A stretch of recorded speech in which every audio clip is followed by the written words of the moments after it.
आज हम एनसीईआरटी ये क्लास 8 का है। एनसीईआरटी क्लास 8 कक्षा 8 का बसंत बुक का नाम है इसका। ये चैप्टर नंबर है 13, बाज और सांप। बाज यानी कि ईगल और सांप यानी कि स्नेक।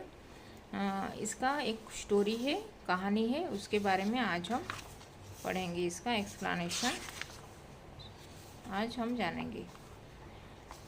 क्या है इसका स्टोरी। बाज यानी कि जो ईगल होता है। इसमें जो अंडरलाइन करूँगी जो वर्ड्स है उसका 2 टाइम्स राइटिंग प्रैक्टिस करना। और क्योंकि राइटिंग प्रैक्टिस करोगे तो वो जो वर्ड्स का शब्द का स्पेलिंग कैसे लिख रही है वो जब सेंटेंस लिखने के टाइम में वो रॉन्ग नहीं होगा, और उसके वजह से जो मार्क कम होता है वो मार्क भी डिडक्ट नहीं होगा। तो चलो स्टार्ट करते हैं। बाज और सांप। समुद्र के किनारे ऊंचे पर्वत की अंधेरी गुफा में एक सांप रहता था। समुद्र यानी कि सी के किनारे मतलब सी बीच के पास एक ऊंचा पर्वत, ऊंचा मतलब बहुत ही ऊंचा माउंटेन, एक हिल था, हाई माउंटेन। पर्वत यानी कि माउंटेन के अंधेरी गुफा में, अंधेरी मतलब एक डार्क गुफा यानी कि जो केव होता है। यहाँ पे जो अंडरलाइन कर रहे हो उसको 2 टाइम्स राइटिंग प्रैक्टिस करना। तो अंधेरी यानी कि एक डार्क केव एक था, जैसे वो पत्थर के अंदर जैसे केव होता है वो सब केव गुफा एक था। और वहाँ पे एक सांप रहता था, एक सांप यानी कि स्नेक रहता था उसमें। कहाँ पे? समुद्र के पास में एक केव गुफा था, वो बहुत ही डार्क था और उसमें एक सांप रहता था। समुद्र की तूफानी लहरें धूप में चमकती, झिलमिलाती और दिन भर पर्वत की चट्टानों से टकराती रहती थी।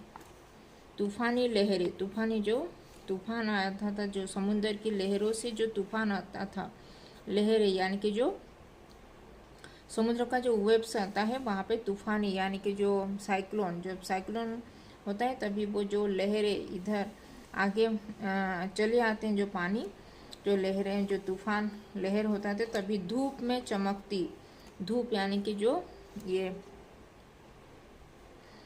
शाइनिंग करती धूप में वो लहरें, जो तूफान में जो समुद्र का पानी, सनलाइट जब सन निकलता था तभी वो पानी चमकता था। वो झिलमिलाती, चमकती मतलब शाइनिंग, और झिलमिलाती जैसे कलरिंग जैसे दिखता है पानी में ऐसे। और दिन भर पर्वत की चट्टानों से टकराती रहती थी। और दिन भर मतलब होल डे पर्वत की चट्टान यानी कि जो वहाँ पे जो समुद्र के पास जो पर्वत था वहाँ पे जो चट्टान मतलब जो उसका जो पत्थर से वो पानी लहरें वो टकराती रहती थी। टकराती यानी कि वहाँ पे आके वो पानी वो पत्थर के साथ मिलती थी, मतलब जोर से आवाज़ आता था जब उसमें पानी वो पत्थर में टच होता था। पर्वत की अंधेरी घाटियों में एक नदी भी बहती थी। पर्वत की अंधेरी घाटियों मतलब जो पर्वत हिल था, माउंटेन, वहाँ पे जो डार्क घाटियाँ मतलब जो पर्वत पहाड़ ये पत्थर सब था, वहाँ पे एक नदी भी वहाँ पे बहती थी, एक रिवर भी वहाँ पे फ्लो करता था।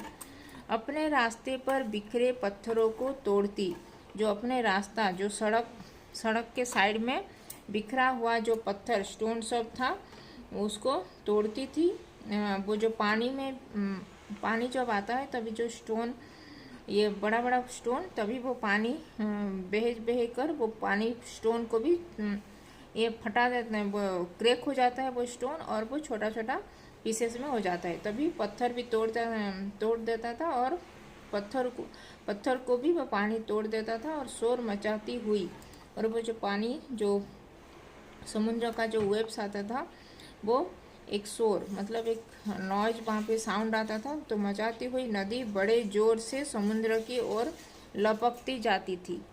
और शोर जोर से आवाज़ आता था, वो साउंड जो गर्जन होता है, जो पानी जब फ्लो होके जो आगे जाता है तभी एक जो शोर साउंड होता है, वो नॉइज होता है, जो तभी बड़ी जोर से समुद्र की ओर लपकाती जाती थी। वो जो नदी का पानी वो शोर करके वो समुद्र में जाके गिरती थी। जिस जगह पर नदी और समुद्र का मिलाप होता था वहाँ लहरें दूध के झाग सी सफ़ेद दिखाई देती थी। जहाँ पे नदी और समुंदर का जब मिलाप होता था, वहाँ पे जब दोनों मिलते थे, नदी का पानी और समुंदर का पानी जहाँ पे मिलता था, तो वहाँ पे लहरें दूध के झाग सी सफ़ेद दिखाई देती थी। जो लहर, जो समुंदर का जो वेव्स उठता था, वो समुंदर और नदी का पानी मिलके जो लहरें, जो वेव्स उठता था, वहाँ पे एक दूध के झाग सी, मतलब मिल्क जिसे दूध मिल्क का कलर जैसे वाइट होता है, उसका जो झाग होता है, उसका जो मिल्क बॉईल करने के बाद जो झाग उठता है, उसकी जैसे सफ़ेद वाइट कलर वो पानी दिखाई देता था। जैसे सर्फ, ये कपड़े जब धोने के टाइम में भी जो जैसे झाग होता है, वैसे ही वो लहर का पानी, समुद्र और ये नदी का पानी जब मिक्स होने के बाद वहाँ पे जो लहर का पानी वो ये दूध के झाग जैसी और वाइट ऐसे सफ़ेद दिखाई देता था। अपनी गुफा में बैठा हुआ सांप, जो अंधेरी गुफा था, वहाँ पे जो सांप रहता था, वहाँ पे सब कुछ देखा करता। लहरों का गर्जन, आकाश में छिपती हुई पहाड़ियाँ, टेढ़ी मेढ़ी बल खाती हुई नदी को गुस्से से भरी आवाज़ें। वो जो गुफा के अंदर जो सांप रहता था, अंधेरी गुफा के अंदर, वो सब कुछ देखा करता था। वो लहरों, जो समुंदर और नदी का जो लहर जो गर्जन करके जो आता था, और वहाँ पे जो सफ़ेद कलर का जो झाग निकलता था, वो सब लहर का गर्जन भी सुनाई देता था उसको। और आकाश में जो स्काई में जो छिपती हुई पहाड़ियाँ, जो स्काई और पहाड़ जो टच करती हुई जो उसको भी देखता था। टेढ़ी मेढ़ी बल खाती हुई नदी, जो टेढ़ी मेढ़ी करके जो ऐसे फ्लो करती जो नदी, और नदी का पानी जो गुस्सा गर्जन करके जो आवाज़ करती थी, वो भी सुनता था वो अपने कानों में। कौन? सांप, जो अंधेरी गुफा में जो सांप रहता था।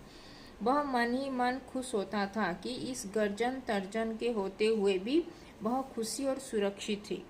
तो वो मन ही मन मतलब वो अपने मन में वो खुश होता था, मतलब हैप्पी फील करता था कि इस यहाँ पे जो नदी और समुद्र का जो गर्जन इतना साउंड हो रहा है, और बाहर जितना साउंड शोर शराबा है, तब भी मैं यहाँ पे, मैं इस अंधेरी गुफा के अंदर मैं सुरक्षित हूँ। मतलब मैं सब सुरक्षित और सुखी हूँ। मैं बहुत खुश हूँ और मैं बहुत ही प्रोटेक्टेड हूँ। मतलब सभी, कोई भी मुझे कुछ भी दुख नहीं है कि कोई भी कुछ तकलीफ नहीं हो रहा है, मैं यहाँ पे खुश हूँ और सुरक्षित हूँ बोल के वो हमेशा अपने मन में सोचता रहता था। कौन? जो गहरी अंधेरी गुफा के अंदर जो सांप रहता था। कोई उसे दुख नहीं दे सकता, कोई भी यहाँ पे उसके आसपास में कोई भी नहीं था, तो वो किसी से वो कोई भी उसको दुख नहीं दे सकता। सबसे अलग, सबसे दूर वह अपनी गुफा का स्वामी है। सबसे अलग मतलब वो गुफा बहुत ही दूर था, वो समुद्र के किनारे था, तो वहाँ पे आसपास में कोई भी जानवर नहीं थे, कोई भी ह्यूमन बींग्स, कोई भी इंसान नहीं था। तो सबसे दूर था वो और सबसे अलग था, डिफरेंट था वो। और वो अपनी जो अंधेरी गुफा का वो ही स्वामी था, मतलब वो ही मास्टर था, वहाँ का वो ही वो ही उस गुफा का स्वामी, यानी कि वो ही राजा था उस गुफा का। न किसी से लेना, न किसी से देना, न किसी से कुछ लेता था वो, न किसी को कुछ देता था वो सांप।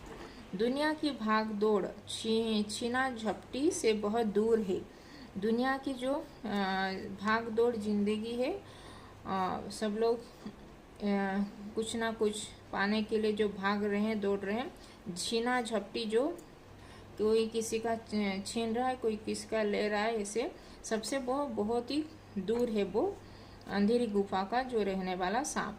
सांप के लिए यही सबसे बड़ा सुख था। तो सांप के लिए यही सबसे सुख था, क्योंकि वो सबसे बहुत दूर में है, सब कोई भी उसके पास में नहीं है। वो ही अपने आप में खुद से, और वो सुरक्षित जगह में सबसे अलग है, सबसे बहुत ही दूर है। तो वो ही उस गुफा, जो गुफा का एक ही वो ही गुफा का राजा है, वो ही स्वामी है, और सबसे बहुत ही खुद से, सबसे बहुत ही सुरक्षित है। इसीलिए वो अपने आप में बहुत ही सुखी था। वो एक दिन एकाएक आकाश में उड़ता हुआ खून से लथपथ एक बाज सांप की उस गुफा में आ गिरा। तो एक दिन एकाएक मतलब एक दिन अकेला, एकाएक यानी कि अकेला आकाश में उड़ रहा था एक ये जो खून से लथपथ होके उड़ रहा था, और खून से लथपथ हो रहा था एक बाज यानी कि ईगल। वो जो सांप रहता था वो गुफा, अंधेरी गुफा के ऊपर वो वहाँ पे आकर नीचे गिरा वो गुफा में। तो उसकी छाती पर कितने ही जख्मों के निशान थे, जो उसके जो चेस्ट पर, वो जो बाज के चेस्ट पर बहुत ही जख्म था, मतलब वो खून में लथपथा, खून में उसका बॉडी पूरा खून में भिगा हुआ था। तो उसके बहुत ही जख्म, मतलब बहुत ही ये बहुत कोई उसको मारा होगा तो मारा हुआ जैसे, वो बहुत ही जख्म से भरा हुआ था उसका शरीर। जख्म के निशान थे, वहाँ पे स्पॉट्स भी था उसके बॉडी पे। पंख खून से सने थे, पंख उसका जो फेदर था, वो बाज का फेदर, वो खून मतलब रक्त से वो सना हुआ था, ब्लड से चारों ओर उसका खून में भिगा हुआ था उसका शरीर। और वह अधमरा सा जोर शोर में हाँफ रहा था, और वो अधमरा होके मतलब बिन आधा बचा हुआ था और आधा मरा हुआ था, जैसे वो उसका शरीर बहुत ही हाँफ रहा था, मतलब बहुत ही ये ब्रेथलेस होके जैसे वो हाँफ रहा था। और जमीन पर गिरते ही उसने एक दर्द भरी चीख मारी और पंखों को फड़फड़ाता हुआ धरती पर लौटने लगा। और जहाँ पे जो उसके जो गुफा के पास जो गिरा जमीन पर वह गिरते ही वह उसने एक दर्द, मतलब उसको एक चीख सुनाई दिया, उस बाज का एक दर्द भरा उसको चीख, मतलब एक साउंड क्या उसका मुंह से निकला। और पंखों, जो उसका जो फेदर था वो फड़फड़ाता हुआ, पंख वो फड़फड़ा रहा था, ऐसे उड़ने के जैसे उड़ नहीं पा रहा था धरती पर। लेटते लेटते ऐसे इधर से उधर हो रहा था वो ग्राउंड में। और डर से सांप उस अपने कोने में सिकुड़ गया, फिर डर गया वो सांप, जो अंधेरी गुफा का जो राजा था वो सांप अंधेरी गुफा में जो रहता था, वहाँ पे जो बाज आकर गिरा तो वो देख के ही वो सांप भी बहुत ही डर गया, और डर के मारे वो एक कोने में जाकर, कोने मतलब एक कॉर्नर के जगह में जाके वो छुप गया, ऐसे चुपचाप वहाँ पे बैठ गया। किंतु दूसरे ही क्षण उसने भांप लिया कि बाज जीवन की अंतिम सांस गिन रहा है और उससे डरना बेकार है।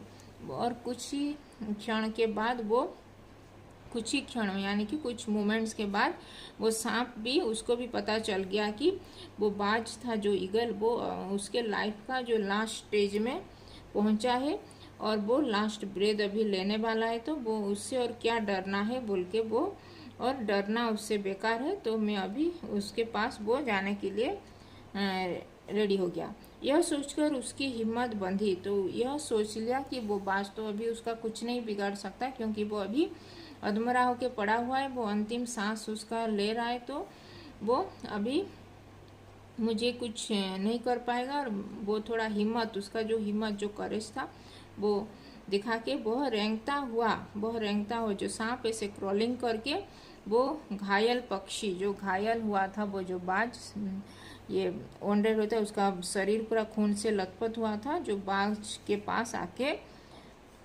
पहुंचा, घायल पक्षी के आस पास जा पहुंचा। तो ये था page number 84, page number 84, chapter number 13, बाज और सांप का एक्सप्लेनेशन। तो उसके बाद ये पेज नंबर 85 का एक्सप्लेनेशन नेक्स्ट वीडियोज में करेंगे।